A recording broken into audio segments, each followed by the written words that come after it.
Mystery box opening. No, we know what's in these. Donuts, or used to be donuts. I got this package in the mail, so I kind of know what it is, but you don't, so I can still claim it's a mystery box.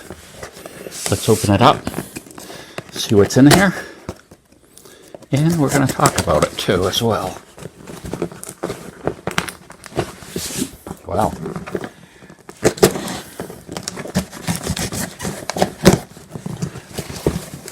Very well packaged.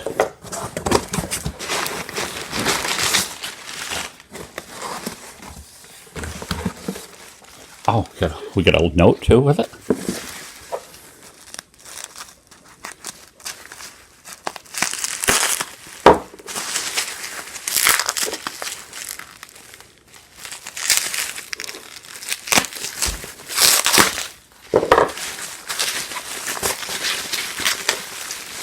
We have got a Stereo Realist. This is a 3D camera. Wow.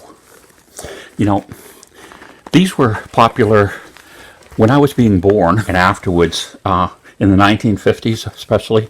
Not that they're still not used till now, but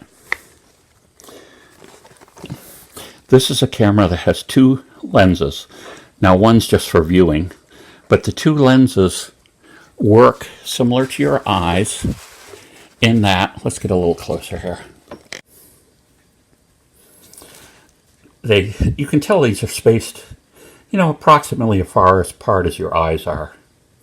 So what happens is you put a roll of slide film in there. You could use print film too, but a lot of people use slide film. And you take a photograph and you get a representation from this lens and from this lens. So this mimics your two eyes. Now what you can do is, then you could do either two prints or mount it as a slide, and what you have is a viewer that will make each image exclusive to one eye, and what that does is your mind recombines it and you actually see 3D in the photo. Now, this type of thing is much more realistic than if you've gone to, you've seen some of these red, blue anaglyphs, they call them, where you use the different colored glasses. One appears to be red and one appears to be bluish. Actually red and cyan, I believe. But this uses the pure colors and the fact that you're still going to be viewing two images at once. Now, some people are familiar with 3D now. They've started these IMAX 3D movies and things, and sadly, 3D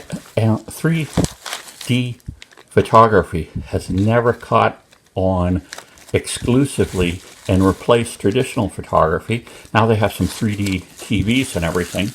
And why is that? Well, there's a problem with that. Some people's brains cannot combine these two images.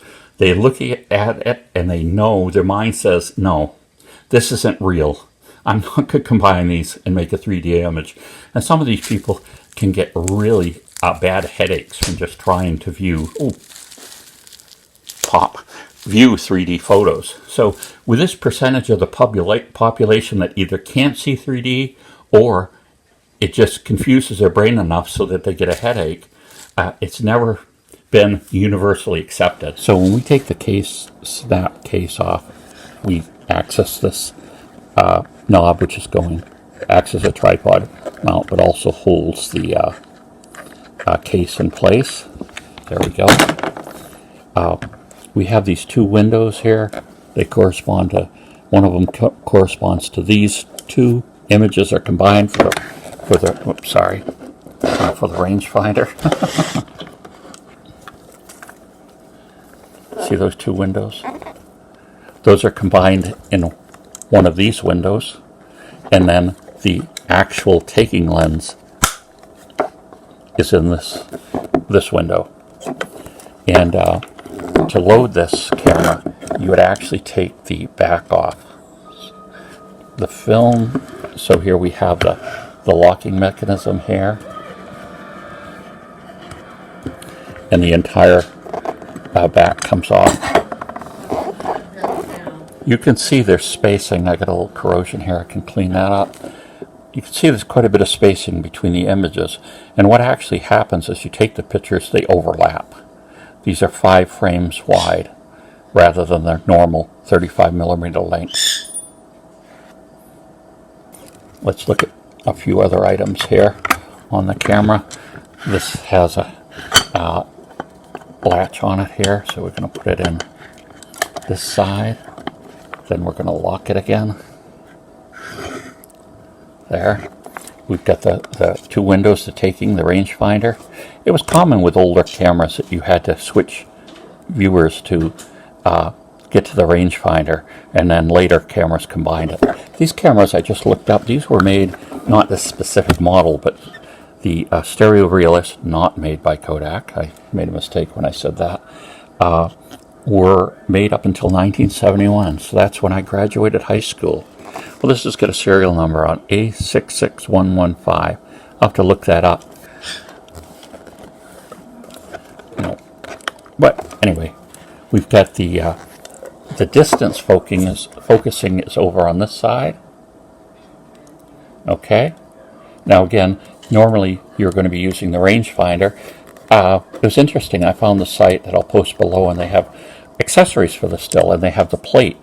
They have a plate that goes on here so that you could just set the focus, that hyperfocal distance. It would make it much easier to use that feature, which is really good because you use that feature. This cocks the shutter. This releases the shutter. Here's the film counter to tell you what exposure you're on. So evidently you could still take 35 exposures on a longer roll. This looks like this. I'm not quite sure what this is. I'll have to look that up. Here's a flash sync port, the shutter button. So there we go. This is going to be exciting to try, and for you people who are interested, we'll actually do some photographs with it, and I'm gonna post below just a site where I saw the manual and where I also saw them still making. Someone still sells all they're fairly expensive. They're 3 cents, well, 3 cents a piece, so you buy 100, $29 for the slide mounts for these. So it's good that they have them still in that plate that I was talking about, that focusing plate. Is only $4. They have some other parts that are more expensive, but I'm sure what's happened is, there's a certain number of cameras who can't be repaired, and they're usually used for parts for other cameras that can be repaired. And they had one of these similar cameras to this on the site. So there we go. Fun in the future.